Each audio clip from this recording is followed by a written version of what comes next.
I think The Flora of the British Isles by Arthur Roy Clapham is it's quite a powerful book for me because it's one of the first floras that I ever really came across, and certainly one that was relevant to the UK and relevant to the plants that I was seeing.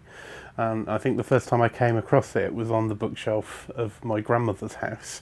He was an avid botanist, and I think the Flora of the British Isles really stands out because it was so local and so relevant to the environment that I was seeing. And there was something about its age, certainly as a young boy, that gave it that reverence. And it just felt a really, I guess, an exciting opportunity whenever I got to open it and take it out into the field with my mum and my gran and see those plants in real life and start to understand their ecology and why they were there.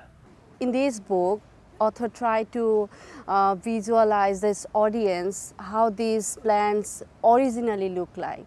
So every sample, every ideas was collected from the living specimen to give the audience feel about the living plants, living specimens. It's a very simple book. It narrows it down to species, well, basically a plant or a tree or a fungus, and it narrows it down and narrows it down. And it's like a logic system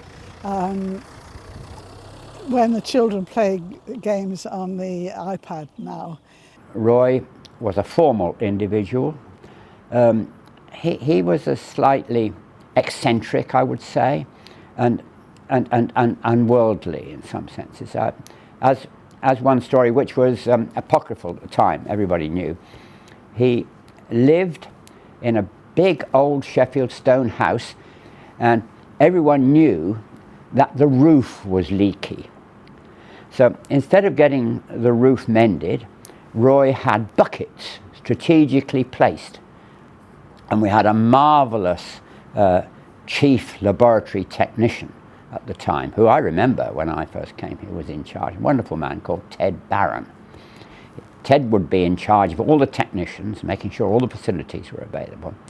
But most important of all, it was Ted's job when Roy Clapham was away, or when the family was away, I should say, and there had been a rainfall event, to go round to Roy Clapham's house on Claremont Terrace and empty the buckets. I mean, can you believe that happening these days? And on a number of occasions, he would be out and possibly seeing a plant in the hedgerow or a tree in the landscape, and would be completely obsessed by it to the extent that he had paid no attention to driving at all. And there were occasions when he would come back to the department in a taxi or something like that and say to Ted Barron, "Oh, Barron, I'm terribly sorry, but my car is impaled in a hedge on Ringing Row Road. Is it possible that you could arrange for someone to recover it?"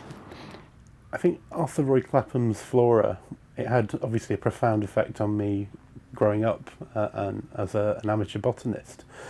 But it didn't really have a bearing on me at university to start with, because I came here to study chemistry. And it wasn't until my second year that I realised that actually I wanted to have a biological sciences degree. And it was at that point my tutors and lecturers introduced us to the idea of taxonomy and the use of floras that I reconnected with Arthur Roy Clapham in a sense.